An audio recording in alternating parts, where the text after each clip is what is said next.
Everyone who has been at these protests understands that there is a dangerous dynamic in the night.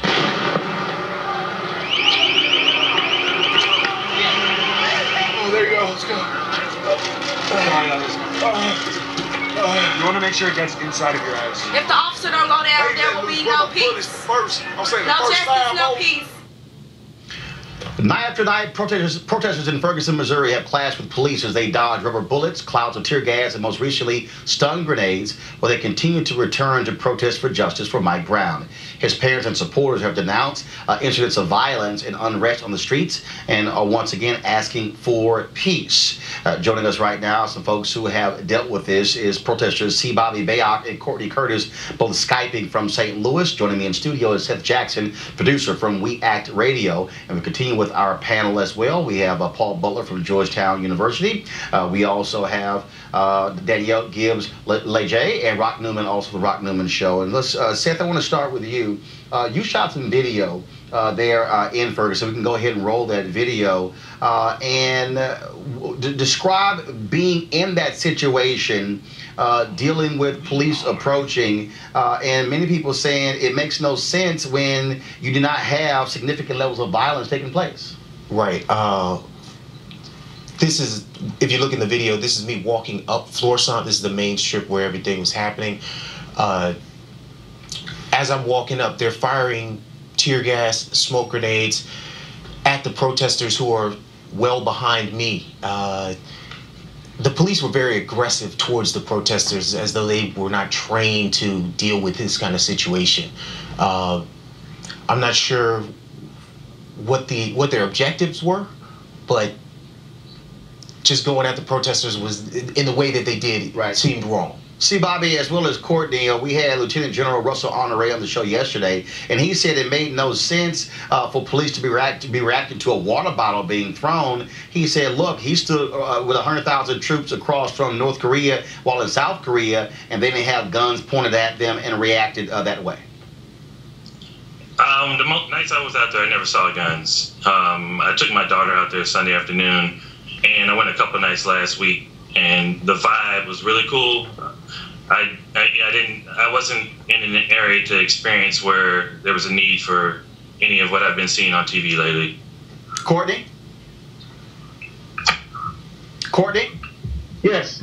Yeah, so for you, being in the midst of that, do you believe it has been overkill by police there, how they have responded to the protests? I think the people are responding pretty well to a certain degree. It's largely in the evening when it's closer to midnight that things start getting out of hand. But that's because the police are trying to do their job in terms of trying to keep everyone safe.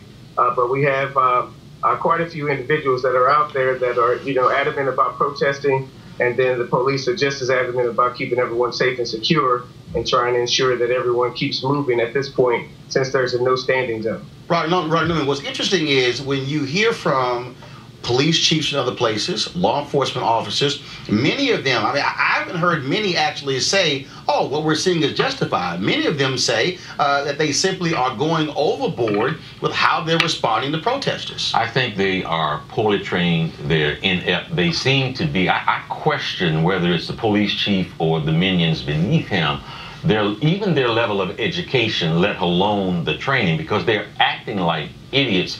But part of what I think is happening here is there is a microcosm and an example of something a term you don't hear, which I think is white rage.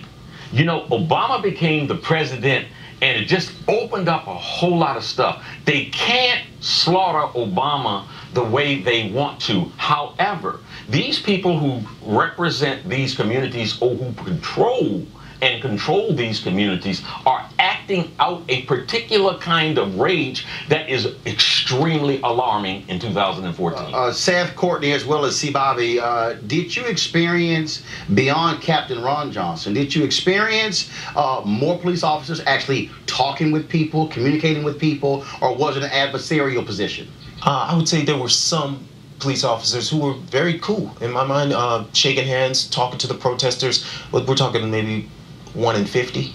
And there were hundreds of police officers out there. See, all of these overreactions, the murder, the slaughter of this unarmed man, these military tanks. This here is a figment in somebody else's imagination about the threat that those people present. It doesn't exist. It's not real. And the reaction to their perception has been crazy. Paul, I'm going to go to Courtney. We're being laughed at all over the world. So the legal standard is reasonable force. The police are allowed to defend themselves, but what we've seen here is a gross overreaction.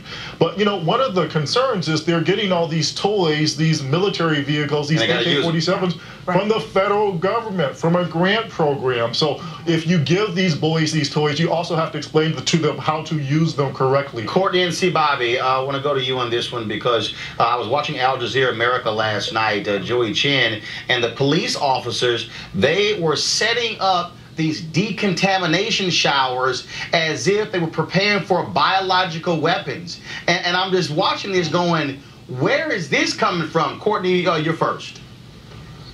You know, I think they're preparing for potentially the worst. There's a lot of things that we've seen over the past 11 or so days that, you know, no one could possibly be prepared for. I don't think anyone's seen anything like this, you know, in the United States except the Occupy movement. But they're, like I said, they're just trying to keep the crowd safe and doing their best to, you know, contain the situation. See, Bobby, go ahead. Yeah, I'll just say, you know, I was telling people on Instagram, you know, Thursday night when I was there, when it was really peaceful, and I was there till 1 in the morning.